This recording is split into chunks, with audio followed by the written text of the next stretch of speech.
uh, little presentation on home inspection. See, we got a kind of a new guy. So have you ever been on an inspection? I've had a home inspection done. Okay, so you kind of been on. The rest of you guys have been realtors maybe for a while, so you kind of through the process. I'm going to go through my process and tell you kind of what I do, and I've got a lot of funny pictures. I want you to help me figure out what's wrong with them. So, and by the way, I have.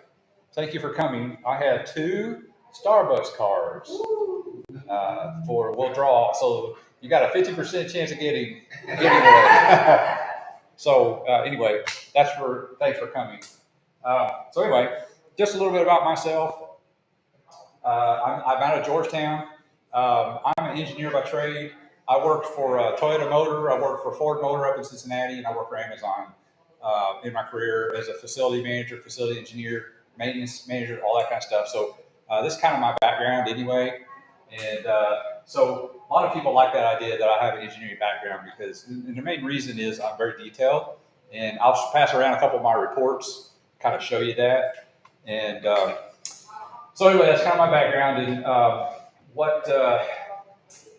trying to think what else I want to tell you. So I go about anywhere. Pretty can probably attest to that. I've done a inspection for in Louisville. I go to Northern Kentucky if you need me to, and I do a lot of surrounding towns. I mean, I wish everything was in Georgetown, but that's not possible. So can't bring the house to me. So I do like it when I get a close one, but it doesn't happen very often. So since I started late, I'm gonna pass up. So a home inspection is a visual inspection. Okay, it's not what they call a technically exhaustive inspection. So I don't open a lot of things up. I don't move a lot of things. I've broken things before and had to pay for them. So I try not to do that. So you guys, as a realtor, especially if you're selling a property and you know it's going to be an inspection, make sure that the attic space is open. Make sure that the electrical panel is available so I can take the cover off. Make sure that I can see around things because once in a while I found people putting things against the wall. I pull it away from the wall and go, oh, they're hiding stuff. So that makes me more curious. So as a realtor, make sure those. So what happens is if I can't open the panel and get to it, guess what I have to do? I have to come back. I don't have to, but I want to. And it's just a pain for me to do that. And of course, I'm not going to charge the customer for that. It delays things. What's that? It delays things also. Yeah, it delays things, and it just makes it hard on me because I'm most people are really busy. So that's courtesy, I guess, common courtesy. So let's talk about the inspection process. So when somebody asks me, what do you do in inspection? And they say, how long does it take? And I say 3 or 4 hours. They go, how in the world can it take 3 or 4 hours? Well, if you've ever seen an inspection, I go around the outside. We're going to talk about that and look at all the things that we look at. I usually spend on the outside at least an hour. You wouldn't think so, but it takes that long because usually I have a certain process. I go clockwise around the house, and then I'll get in the crawl space if it's outside. I mean, if I can get it outside, and then I'll get on the roof if at all possible. And by the way, is the home inspector required to get on the roof? No. That's right. So I didn't get on the roof yesterday. I did a really big house yesterday in Georgetown, and the roof was like this, like a church roof. You get a liability for you. Yeah, so I chose not to get on the roof, but I got on the roof edge and looked at everything, took some close-up shots and things. So home inspector is not required to if he feels unsafe. And I would not have feel safe getting on that roof because it's just way too steep for me, for my blood. So when Thank you. I don't tell her everything. I don't tell her everything that I deal with. So I told her about. I have to tell you what happened to me yesterday when I get to the electrical side. So these are some pictures of grading. So one of the things I look at on a house initially is what's the grading look like to the house. I need to update my pictures here. Those are kind of don't really show it, but I want to make sure that the grading is away from the house. It goes away from the house, not to the house. What could I imagine if it was going towards the house? Possibly, especially if it has crawl space. I can almost bet you money that it's wet down there. So, I look at that kind of thing. So I look at the sides of the house. You see this all the time.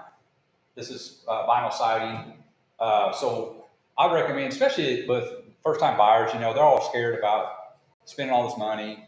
So I tell them, hey, just find you, if it's vinyl siding, find you some Gorilla Tape that matches that and put it on there. That'll last a long time until you decide what to do. But the most important thing is it's got to be covered up because you get water behind it and cause some problems you don't see. So I call all those things out.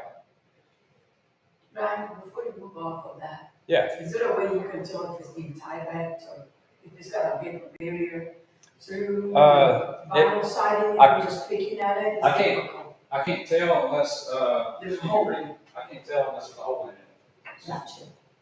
I'm just getting a card. Somebody called. Okay. So yeah, that's a great question. And not all houses have them. No. So and if I find it, what are you going to do? You're going to tell them to reside the whole house and put it on the vapor barrier on it? Probably It's not. really crucial oftentimes, but if you have a brick house, there's just no way. Yeah. But it could be a concern, let's say, that you see some water damage in the past. Right. That's the inspector really what, let's say it's a doctor post symptoms per se. Yeah. You see a spot in the ceiling or in the wall. You can say maybe you want to look and see how much R factor you have. It's got really kind of insulation. Yeah. No. That's a good point. I look at all the windows. I open all the windows I can. So my goal is to open any window I can. My favorite house is a vacant house because I can check everything a lot more thoroughly. But I check for clouding in the windows because that means the seal's broken. Check to see if they're cracked, see if they function properly. A lot of times I open a window, it looks like a beautiful window, and I open it up and falls down. So a lot of people like to have windows that stay open so they can, have a breeze. So those are all call outs for me. And functionally something wrong with the window. And some people, negotiate. So my goal here is, as a home inspector, you're hiring me as most of the time a buyer. Sometimes sellers call me. Is here's a document, and the nice thing is I'm not emotionally tied to the house like you are, and like your homeowner is. I have no emotional ties, so I'm going to give you an honest opinion or honest information. But the thing is, I'm not going to scare your customer. I hope I don't. My approach is here's the problem, here are some solutions. And it's really up to you to decide if you want to buy it or not. So I never try to scare the customer. I'm kind of glad a few times I've done some real dumpy houses in the past, and I'm kind of hoping in my mind, man, I hope they don't buy it because it's got a lot of problems. I'm feeling too good about it. One parenthesis I wanted to share with the code for new agent. Windows, if your buyer is having an FHA loan, they have to open it. And we It is. if they don't open, because sometimes it's not that they don't open because they can't, but if they paint over, they're really short. That happens all the time. You wouldn't believe how many windows are painted over, especially the wood windows. It's a quick fix, they don't want to bother to open it and paint. You get you a knife, and go around the edges, Yes. and then kind of pop it, frame it a few Yes. times, and it usually opens up. So that's great. That's a great point. So here's a trick question, kind of. So I called this out as a problem. This is a house I did several months ago. What do you think is wrong? Something I failed to tell you. But Landscape is too close. well, yeah, you should be recommend like 6 inches at least away from your house. Is it the roots? This is a safety issue. It's a safety issue. Yeah, Well, people can hide behind bushes. That's right. You can hide behind the bushes. Well, What's hiding behind the bushes is a gas meter. I was going to say maybe an AC unit or something. Yeah, so the gas meter's behind here. So what if they have some kind of gas emergency? What's the fire department going to do? They're going to rip those out of the ground probably. Yeah, but they're going to have to take a lot of time to do that, Right. to get to it, because I couldn't even get to it. It was just so thick. So my call out was, hey, you need to remove one of the bushes so you can have emergency access to it. So I look for a lot of safety things, and believe it or not, a house has a lot of safety things to consider, and we'll probably run through some of them. Okay, so this is a picture I took of some siding. That's probably from a weed eater. I see that all the time. What's wrong with this picture? That's a downspout. There's nothing following it? Okay. This is the splash box. That's where it's supposed to be turned this way. This way. So it's going that way. So what's the point? And the downside is, where do you think this water is going? To Going to the house. Right next to the foundation. Water is good, but it's not good for our house. We got to live with water. I mean, water sustains us, but it's not good on the foundation of the house. This is a picture I took. Just happened to catch it when the wind was blowing. A piece of siding was puffed out, and I just happened to catch it. It was kind of a pretty thing. So, that's definitely a water trap.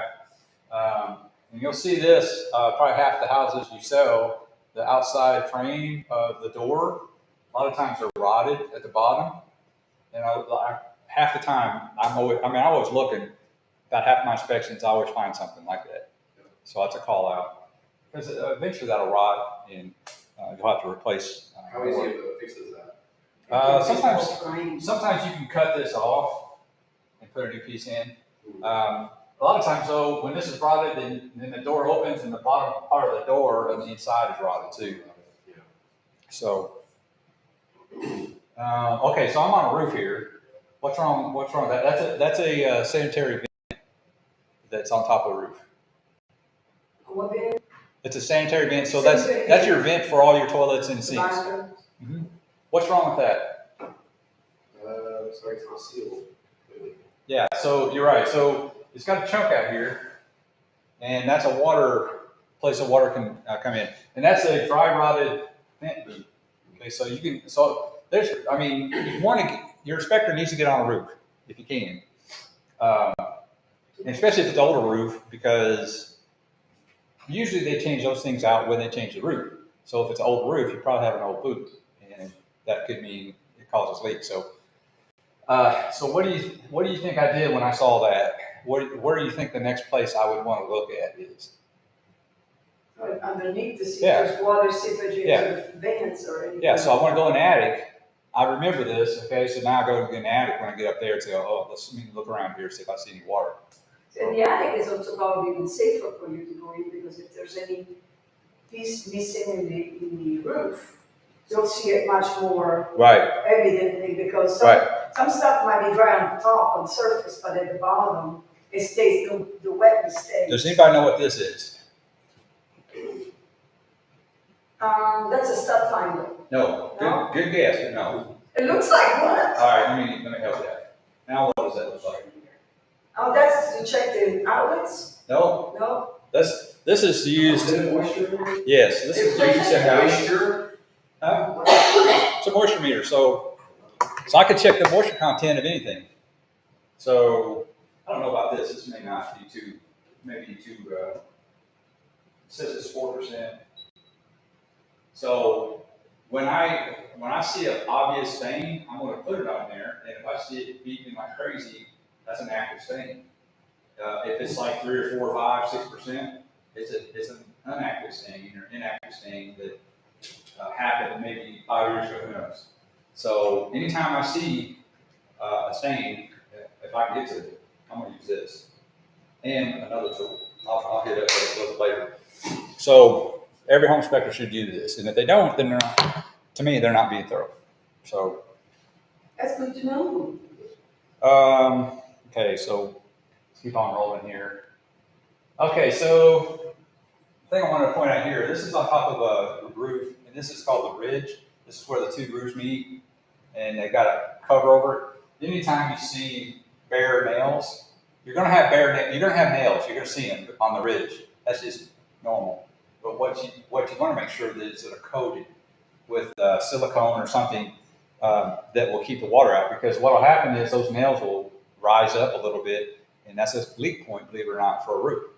So, those kind of when the house settles, the roof will settle also, and you'll give all of the nails can move. Yeah, it can move. Yeah, and I see that, and so. All right, so here, there's 2 things wrong with this. That's the top of a chimney. What's wrong with it? There's 2 things wrong. Nothing covering the chimney. Obviously, it's cracked. Right here? Yeah, so that's one. That's an obvious one. What's the other one? Shouldn't you have a pipe there? You should have a rain cap on it. Yeah.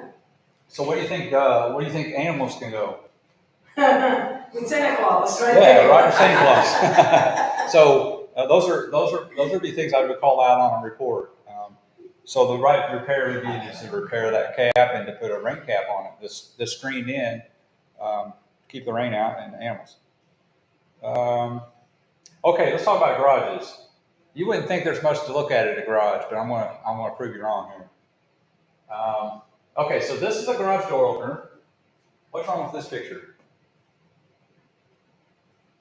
It's too little, I can't see, hold on. What's wrong with the picture? Yeah, there's something very wrong. It's a load bearing beam, isn't it? Yeah, so what they do to it? Can you cut They compromise the beam. So It's in the wall. that's in the ceiling. That's a support beam going across and they cut through it, just so they can put their garage door opener on it. So Who was the genius? No, just joking. I can't tell. I know. And here's the garage door seal. That's that rubber seal on the bottom. I'm going to call that out. So I look for things like that. And there's some safety things to think about in the garage too. These are the photo eyes. You know what those are for? When the garage door comes down, if somebody crosses the path of that photo eye, it's going to make the door go back up. So why would you put photo eyes up in the ceiling? You must be really tall for You're that. extremely tall. Yeah. So You're right. that's a safety call out. So I check the door photo eye. I make sure that when the door comes down, that I can stop the door with my hands. It should be able to stop the door and go back up with some pressure. And a lot of times they're not set right, and so I call that out as needs to be adjusted. Yeah, you found that in one of my inspections. I think. Did I? Yeah. I find that half the time probably. Uh-huh. See what else is there? Something else. All right. So, but also on the in the garage, the wall that's next to the house, if it's an attached garage, the wall next to the house is called a firewall. So if I see small holes or if I see a chunk out in that wall, I'm going to call that out because a lot of fires start in the garage. And if you've got a hole in that wall that goes to your house, then fire can get to your house faster. So I'm going to call it out and tell you that you need to patch those holes up on that wall because that helps protect your house. And also, if you haven't ever noticed, that look at your garage door when you go home. I bet you almost a paycheck that the door is metal. The service door? The door to the house from the garage is Service metal. door, uh-huh. Yeah, and that's because it needs to be a fire-rated door. Red door. And if it's not, then it needs to be a solid wood door, not like a closet door and a hollow door. It needs to be a solid wood door. So those are kind of things. So here is an infrared. That's my infrared camera. I use that all the time. I'm going to pass it out, let you guys play with it. So I use this for a lot of things. Can you guys tell me what I use this for? 3 things specifically. 4 things. Can you tell me any reasons why I want to use this thermal camera? Don't press the trigger because that just means you're taking a picture. But the little cursor in the middle is where you point to see what your temperature is on the top left-hand corner of the camera. Can anybody tell me why I would use a thermal camera? Maybe a shortage of wiring? Yeah, so the electrical, yes. What else would I might use it for? Studs. Yeah, I've used it for home to find studs to hang pictures. Yeah. I mean, HVAC? Huh? HVAC? Yeah, so I use it in all the vents for 2 reasons. I use it to see if I've got good air coming out and make sure I have air coming out. There's been a few times where I've used it and there's no air coming out. Come to find out, the ductwork was not connected. So if I didn't have that, I wouldn't have found it. So I also use it for water leaks. If there's an active water leak, I can find it. And because the water leak, if it's active, it'll be a different color. It'll be a darker color because it'll be cooler than ambient temperature. It'll be colder than that. So it'd be easy to find that. It's kind of like an X-ray, right? Kind of. If the builder Kind of. decided to put a little, Coca-Cola can in the back of, do you remember those times? Yeah. It was a nightmare for anybody who was building with me. Are they gonna put? So yeah, so it's a really nice. A lot of home inspectors don't have those because they don't want to spend the money because that's a $2,000 camera. So nobody, a lot of people don't want to spend the money. But anyway, I use it for checking hot spots. So that cursor, that was not a hot spot, but it's used to catch hot spots. And I found a few in electrical panels in the past, and I'm glad I had it because, well, we found one at the really nice house I did. Remember that? The Nicholasville? Yeah. Did they ever fix that? I don't remember, I'll check. Oh, that's okay. But anyway, I found a hot spot, and I turned all their air conditioners on, let it run for a while, and I found a spot that was like 250 degrees. And it shouldn't be more than maybe 10 or 20 degrees over ambient temperature, and it was really hot. So so my call out was, hey, this breaker's really hot. You need to get an electrician here to check it out. It could have been as much as a loose wire. The loose wires will cause that heat. Could have been a bad breaker ready to fail. So that's the reason I use that. What's wrong with this? There's anything wrong with this? That's just a bunch of electrical wires wire nutted together. I'll say it's well. I'll say that the wire nutting is okay. Well, the wire itself is exposed. Isn't it? Yes. Do you think it should be put in something? It should be in a junction box like The this. conduit, yeah. It should be in something like that. Yeah. And what's wrong with this picture? Doesn't have a lid on it. Needs to be closed up. So those are the kind of things I look for. And you guys get an extra star, a gold star if you figure this one out. It's a wire coming through this hole. There's not a problem with a wire coming through a hole. Those are punched out holes made on purpose for the manufacturer to do that. I'll give you a hint. Is that a breaker box? That's a main breaker box. I'll give you a hint. You got plastic rubbing against metal. Yeah, it'll cut it. Yeah, it eventually cut it. So it should have a grommet, something to cushion that. So it's like a plastic grommet in there, keep the wire from rubbing against it. So those are all kind of things I look for. What's wrong with this picture? Rusted. What does rust mean? Water intrusion. Water and electricity don't go well together, right? Nope. So I've been in a couple electrical panels that have water in them.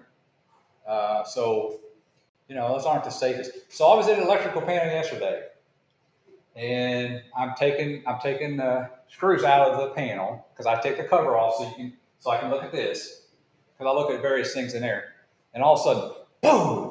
Oh my goodness. And so that kind of gave me a stroke. Yeah. And it smelled, it burnt the wires. So I pull off the cover, and these wires are all burnt. So I call the realtor, the buyer. I said, hey, listen, this is what happened. I was pulling a screw out. Okay, I wasn't doing anything wrong. I was pulling it out.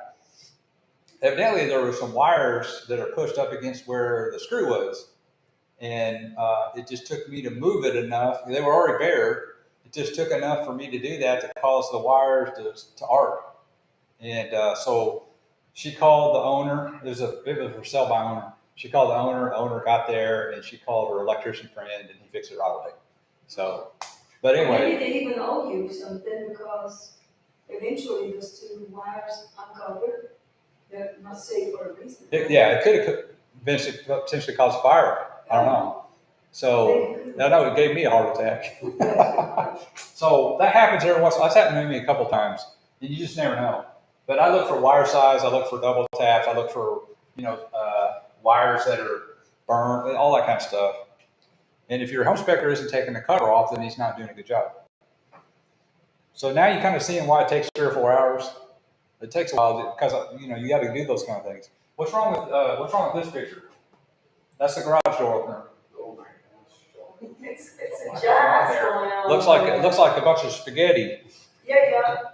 So you're not supposed to use an extension cord for a long period of time because they're not designed that way, and they will get brittle and cause a fire. So if I see long-term use of an extension cord, I'm gonna call it out because it's a safety issue. So, and then I don't know if you can see this or not, but my tester is a 3-prong tester. So I'm trying to stick it in here, but there's a broken ground in there, so I can't even test it. So, I'm going to call that out. That hey, you probably need to get that receptacle changed. I have a question for you. I've noticed lately there's no GFIs No what? anymore. GFIs? The GFI. On new I said houses? with an Italian accent. In new houses? New houses. They are. Well, I noticed it like around the sinks, because around the wedding. They are. The bathroom. They still Are they are. hiding from me? Yeah. So a lot of times on new construction, they're at the electrical panel. They got little push buttons at the electrical panel. So if I trip they're it, not local anymore where you push that annoying no, button. it's really annoying because if I check the kitchen and the electrical boxes in the garage, I got to check an outlet, go to the garage, check the outlet. Yeah. So that's very annoying for me. I hate For it. everybody, even me. I mean, Well, just don't trip them very often. I'm trying to. I tripped I have to trip I every had one to of spray them. water on them just to see that they're alive. So anyway, yes, they may not look like they're ground faulted, but the only way to tell is to, I've got a tester that I can trip it, so I can make it trip, Okay. and then I test it that way. Yeah. So I thought, wait, Or change. if you see one and the other one doesn't have the push buttons on it, doesn't mean it's not a GFI. They may be tied together. Okay. So just because you don't see them doesn't mean they're not. Okay. Let's move on here. Okay, plumbing. You ever heard of hillbilly work? That's hillbilly work. That's duct taping, piping, things like that. You'll see here in a minute some homemade jobs that people have done. So I've seen things like that. Okay, here's your water heater. This is your pressure relief valve. Is there anything wrong with this pressure relief valve? I don't test them. Okay, I'm not supposed to test them and make sure they blow because they could leak and then you're going to have a leaking water heater. What's wrong with this is pressure relief valves, drains should always go down. If it's in the upper flow, that restricts the flow, and if it ever decided to blow, that could be a problem for it to release quickly enough. So I'm going to call that out. Don't we have that at the end towards the paint usually? Yeah, that or if it's on crawl space, a lot of times they put a pipe to the floor and it goes down in the crawl space or outside. So those are the things I look for. You can see the picture here. I was checking heat and it was 134 degrees. So what I do is I check a vent, I check another one. Is this 134 or is it 70? If it's 134 and it's a 70, we got a problem. Yeah, and there's been times where I go, okay, there's a big difference. So I'll go in the attic and I can feel the heat. So you got to vent this. It's got some kind of break in it. So, so I go around and check all the vents for that reason.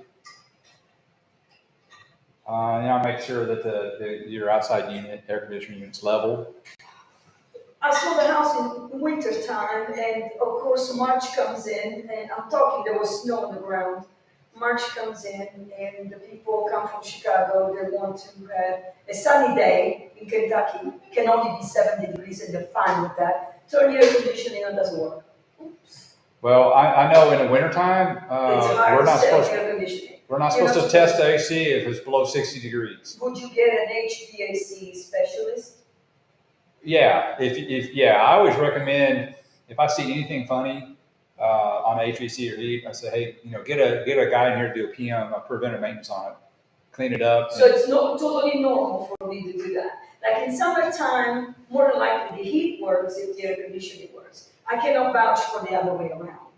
Like if the heat works, it doesn't mean that. Right. But you may have no Freon. Right. If there's no Freon, would the heat still work? Yeah. They're totally separate. But they're together but separate. I've learned from mistakes. In 18 years, I've done a lot. And let me tell you something, that's when a warranty kicked in. Yeah. Immediately. Because luckily it was like 30 days after, within the 30 days, I was able to do it, and they had a big low deductible versus $10,000. So in the wintertime, I can't check the AC. I'd like to, but I can't. It's bad on the compressor. So the rule of thumb is 60 degrees or less. You're not supposed to check the AC unit because it hurts the compressor in the air conditioner. So here is a main trunk line of your heating and air conditioner. Anything wrong with that? Cardboard. It works. Is it cardboard? It works. No. Why not? What's wrong with it? Because if it's gas, it's going to have all kinds of heat in there. It's going to take fire. No? No, it doesn't get that hot. It makes me nervous. Well, Can I just express that's that? a point. So is cardboard porous? Porous means it's got holes. It's, So does it absorb moisture? yes, So what happens if you have moisture, like air conditioning all the time, and you got moisture in that cardboard? What do you think happens? it's gonna get wet. It's going to get wet, and it's going to stay wet, and guess what's going to happen potentially? It's gonna fall apart. Mold. Yeah, so it's even worse. I don't know about you, but as a home inspector, I'm not supposed to say the word mold because I don't know if it's mold or some kind of whatever. So Either fungus or Yeah. whatever, yeah. So, but I do test for it.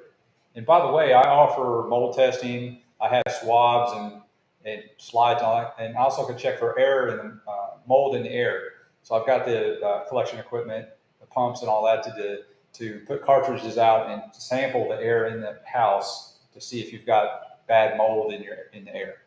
What about radon? I have speaking of which, here we go. Here is my handy. I've got. Handy dandy radon. How much do you think this costs? $600, 1,000? 2,000, About 1,300. 30. Yeah, so I've got 3 of these. I'm getting ready to buy 2 more. But Do they go out or something? What Because is you have to leave them in the house for 2 days. yeah, I have to leave them for 2 houses or in the house for 2 days. So if I have 3 customers that want in the next 2 days that need radon, then I do a business and I need to put 2 or 3 in that, I run out of them pretty quick. Can you have radon with a no basement? Absolutely. I found it. Yeah, so that's kind of a misnomer that if you live on a slab, you're not going to have. What do you think a basement is? A hole. It's a slab. It's a slab. It's a slab underground. Yeah, slab in the ground. Yeah. So it's a slab, and radon comes through the slab. Okay, so it has tiny cracks in your concrete. It can come up through there, and so I found You see it more commonly near water, near nothing, in the dry land, and random, could be anywhere. I found it in pockets. Like Georgetown has a lot of radon. Right. Frankfurt does. Northern Lexington does. National Station area I found. Costco area. Polo Pavilion. Polo Yeah. Boulevard. Pardon me. Polo Club. Yeah. So so it's kind of random. It just depends where your house is. And I live in Georgetown, in a subdivision called Victoria Estates, and we have a lot of it there too. So talking about vent, this is up an attic. You can see a gap on your vent, and that's one of the reasons I go up there is I turn the air conditioner. If it's summertime, I turn the air conditioner on really low. So when I go up there, if I feel a cool breeze, I shouldn't be feeling a cool breeze up an attic. And sometimes I find big gaps like that. So that would save the buyer some money long term. They don't have to spend so much on an electric bill. Let's see. I'm trying to shorten things up a little bit. Okay, so if it's not a new house, I'm probably going to put in a report that you need to replace all your smoke and CO2 detectors. Why would that be if they've got them? Why would I suggest that? They replace them? Yeah, if they've got smoke detectors everywhere they need to be, why would I recommend replacing them? Because they probably forgot about That's maybe one thing. it. Maybe. They get old? Yes, they have a shelf life on them. So I don't know how they are. Do you? No. So my recommendation is get rid of all that crap. Start fresh. It's your new house. You got new detectors. You know they're going to work. Practice, yes. And then you can start the clock then. How long is the shelf life? About 10 years. 10 years. So you got people that have been in there, maybe lived in there for like 12 years or so, Yeah. and they just the last 10 years assume that all their detectors are working. So they may just So every time, I don't care, unless it's a brand new house that hasn't been lived in, I'm going to recommend getting rid of it. And then you go to these older houses, those smoke detectors are all yellow. You can see they're yellowed, and you need to get rid of them. So, and that's another safety. Yes, Carl. When we moved to Cincinnati, our real estate lady gave us one as a housewarming resident. And we lived there 10 years and it didn't last 10 years. She gave us a CO2 smoke detector, a CO2 combo, as a gift, buying the house. That's neat. And it looked just like this. So, Fancy. all right. So I look at, so when I'm walking around the house, I'm looking at the ceilings, and this looks like a hatch. Why would I call that out? It's probably a leak. at some point. At some point, yeah. So I'm going to probably make a statement in there. Hey, I found that it's been patched. You may want to ask the seller what that is. And then this is hard. It's hard to tell, but that is a water stain. And again, if I see a water stain, I'm gonna start out with this, and if it's inconclusive or if it's kind of on the edge, I'll bring out my thermal camera. Does it help you to give you a home disclosure statement? Does it Yeah, make you more confused, or do you want- have I asked you for them before? I think maybe once in a while, but you have access to it, right? Yeah, Once we give it's you just the address. I'm generally forget about that I have access. Yeah. But yeah, so I like to look at them because sometimes it tells me, it gives me a heads up of something I may need to keep an eye on. Because I typically tell my buyers, if it's stated, we won't fix it. You bought it with the understanding that that's what was going on. Yeah, Therefore, as a continuity from, segue from that, that's what you expected. yeah, no, that's a good point. Okay, so there's been a few times where I have seen things that are imminent that I've stopped what I've done, call the realtor and say, hey, you've got a safety problem here. It needs to be fixed now, today. This is one of them. This is off of a gas water heater in a house. What do you think's wrong with this? Correct. Okay, so what do you think's coming out of there? Gas. CO2, carbon monoxide. Wow. So I said, hey, you need to get this fixed today because I don't want somebody, dying or whatever. So, what's wrong with this picture? Anything wrong with that? Could be a trick question. I don't like it by the window. Too close. Too close to the window. So what happens if on a windy day they got the window open? Gonna blow the gas right in It's gonna blow it right into the room.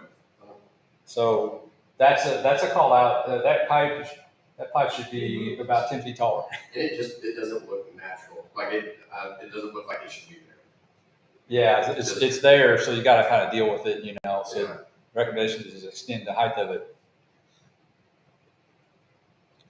Let's see what else. Trying to cruise through some of these. There's a mud dauber nest inside of here. Oh, the creepiest thing I've run across so far is I was in an attic. I was in the very back of the attic, and I saw about a dozen snake skins, big ones, Oh, like real big ones. Yeah. And I go, what do you think I did or said? I think you ran away. I said, crap, I'm getting out of here. Yeah. I don't like snakes, and I But you certainly, So here's no ground leaves. yeah. But snakes in the attic, I understand you have birds in the attic, but not snakes. And How did they get there? I don't know. I just said, I'm out of here. I'm That sorry. wasn't the Winchester house, was it? Winchester house, the No. one you did? No, Where you found that fire and all that stuff. No. That was weird house and weird people. Yes. Weird So- people live in weird houses. Oh, so the house that I did for her, I went into the attic, and this is no lie. They had a fire up in the attic at one time, and all of the support structure was burnt, like black, charred black. And then I started playing with it, and I could chip off with my hand, break off, and there was no supporting it. Wow. So to me, that was an unsafe condition, and her sellers decided not to buy the house. This is one time I'm glad that they didn't.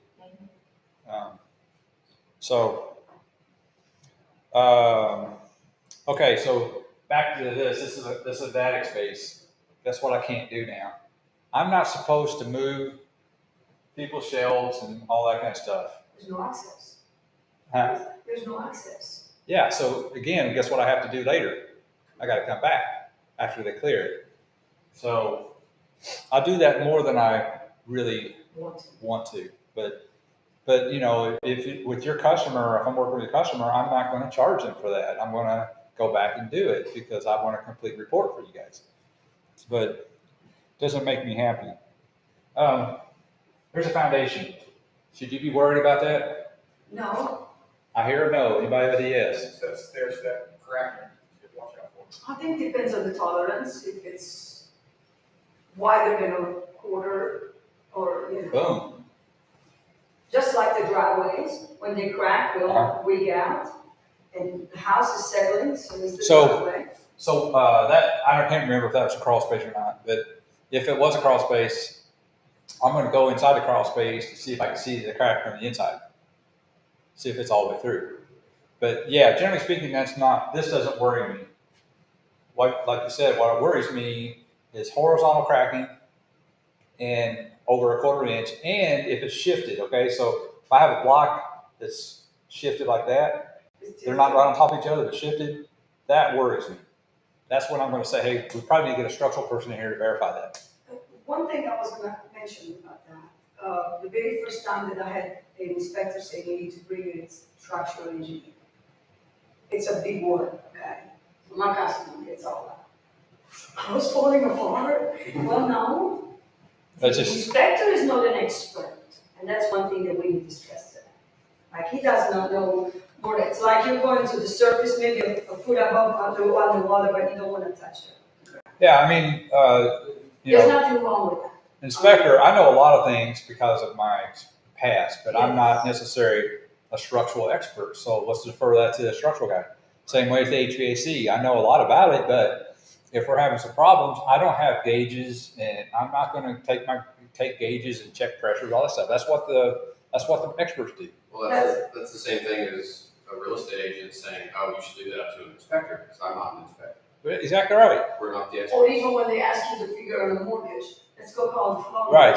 Right. Well, I mean, they really that's should. a great Because we become lawyers, we become law officers. that's a great way to handyman. that's a great way to say that. So anyway, obviously paint peeling, which means that there was probably some moisture going on.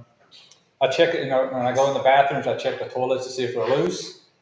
Believe it or not, this is what you'll get sometimes. It means you got a leaky toilet, which is nasty stuff.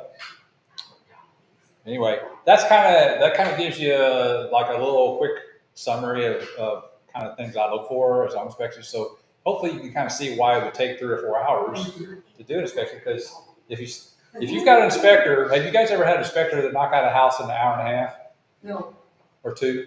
no. Well, there's some out there that do I that. also want a 44 pages long report. Oh, okay. Well, here, let's talk about that. Here is. I did this one not too long ago. That's a commercial one. So I do commercial inspections as well. I don't make them that pretty, like with binders. That's just kind of for you to look at. But You usually do online. You just yeah. That's for demonstration purposes. Hey, Ben. Now, the pest and wood destroying organism, do you do a inspection, or do you do something like on the fly? Hey, I see something weird, you need to bring somebody in? Or do you just do a pest control, inspection? Like, there's no termites. Okay, I'll go through all the things I do. Okay, so- that's number 2. Like, on a pest inspection, so I don't physically do it, but I tag team with a guy that I work with. Okay. So what I do, it's really good for people out of state. They'll say, hey, Brian, will you do a pest? Will you do a radon? Will you do this? So I'm a full service provider, so I want to make sure I can provide that for them. So I mark it up $20, and I make sure that he's there with me. Okay. So if I'm doing one today, actually, this is what happened today. A lady from California, she's moving in. She said, Brian, I want a radon and a pest. I said, okay. And I said, well, okay. So it costs $80, and I'm going to charge you $20 just to set it up and make sure that I meet with them. She said, that's fine, whatever. So yes, that's how I do a pest inspection. Okay. I already told you about the air quality. I've got the equipment to check for mold and allergens in the air. I also to do water quality testing. I've got the kits for those, and I send those off to a lab. They check for microorganisms, lead, all those kind of things that you might be concerned about. And then here's an example of an air report. I don't remember how old this one is, but I did one not so long ago. But that's what you get. That's what the customer gets when I do air quality check. I'm kind of laying low on the sewer scope right now. I don't hardly ever get requested to do that. My camera's broken anyway, so I'm kind of thinking, I don't know if it's worth me doing or not, but I can hook you up with a guy that can do sewer scope though. And of course, I use my infrared camera all the time. A lot of people charge for that. I don't. That's just part of my inspection process. And then I do pools. I did a swimming pool yesterday. As part of an in-ground swimming pool. There's a big checklist of things I go through. But if a lot of people, most inspectors don't do pools, and I do. So pretty much anything you need, I can provide it for you. So the goal is, here's the goal, and hopefully maybe Pretty can vouch for this. She can call me and say, Brian, I need this inspection done. And I'll say, okay, I'll see you at the closeout of the inspection. And she doesn't have to do anything. I'll do showing time. And I've got the super key and the new one, whatever it's called. Central. I'm not sure how I feel about that one yet. I know, me too. So Well, change is always like that. It Yeah. takes some time to adjust. I'm kind of used to the super key. I kind of like that. Yeah. Well, we So always like the old stuff, we don't want to change. that's right. So the goal for you is that you say, Brian, I've got this inspection, and you don't have to worry about it anymore. I'll take care of everything. I like to do my own showing time because I like to kind of figure out the time. So if you do showing time, then I don't have that reminder on my phone. And I like to look at all the things I have scheduled. It's your secretary per se, yeah. So it's just easier for me, to be honest with you, and it's easier for you if I don't have to. If you don't have to, so. And also, the best thing I like about Brian, like when we write the contract, I usually try to put like the 5 days or 7 days. And then Brian is always there. Sometimes even he goes on Saturdays to do the inspection for me. So he always tries to adjust, and he's busy, but he somehow. I just try to make things work. If if you're urgent about something, I'll make something work. She's not always happy with me, but if you have some urgent inspection, I'll figure something out. Remember the time where we were at a function and you had a customer that was. I know, yeah, he left his function at the church, or early and came It in. was worth it to see that. I know, that mansion was. That was a big beautiful. house. Yeah. You ever heard of Tim Couch? I did his house a few months ago. I didn't get to see that. That was a 10,000 plus square foot house. It took me 2 days. He's a good guy, though. I enjoy talking to him. I got pretty friendly with him. So this house was also the one you did for me, was about 9,000 square feet. Yeah, something like that. Right, that was 9,000, yeah. It's big, good size. It's too big. I was there They're thinking of selling. already. Yeah. Why is it too big? He had a motorcycle accident, so they just got scared. So I calmed them down. I said, "No, just enjoy the house. Wow, Whatever you want to That's- sell on here." But that's a lot of house for what, 3 of them, No, yeah, 4. 4 of them. Yeah, parents and the kids. Yeah. I just texted him. Oh, okay. I didn't want to forget, I'm sorry. Let's see.